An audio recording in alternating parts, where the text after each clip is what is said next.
Benjamin Duarte, bonjour. Bonjour Christian. Vous êtes président Île-de-France du SINASAV.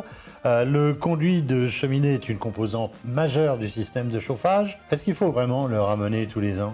C'est une obligation, c'est un risque pour la santé, c'est un risque d'incendie. Cette réglementation peut être consultée en mairie ou en préfecture. Il faut le faire combien de fois par an ? 2 fois par an, et dans ce cas-là, une fois pendant la période d'utilisation, ou une seule fois si l'appareil est connecté à un combustible gazeux. Est-ce qu'on peut le faire soi-même? Parce que c'est pas très compliqué.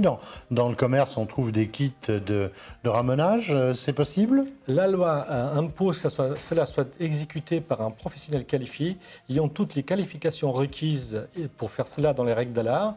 Et bien évidemment aussi vous fournir l'attestation, le certificat de ramonage, ici précisant la vacuité sur toute la longueur du conduit.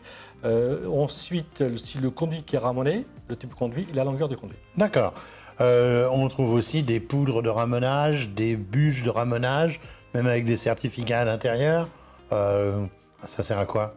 En tout cas, ce n'est pas une substitution au ramonage, ça peut être un complément. Ça peut être un entretien, quoi. Tout simplement, oui. Il faut savoir qu'un ramonage, il faut faire par pression mécanique, via un hérisson, à l'intérieur des parois, qui permettent ainsi d'éliminer toutes les suies ou les dépôts qui risquent ces accidents. Le risque d'incendie, il est important si on ne fait pas ramener?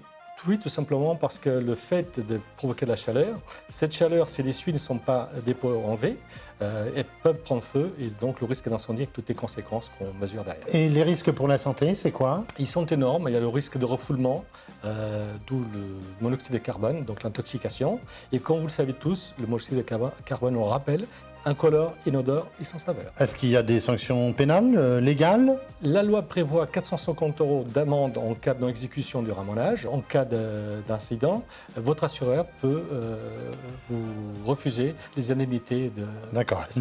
Il peut refuser les indemnités pour soi-même, hein. Évidemment, on reste couvert pour les tiers, j'imagine. Tout à fait. Merci Benjamin Duarte. Avec grand plaisir. Et à très bientôt sur Renault Info Maison, bien sûr.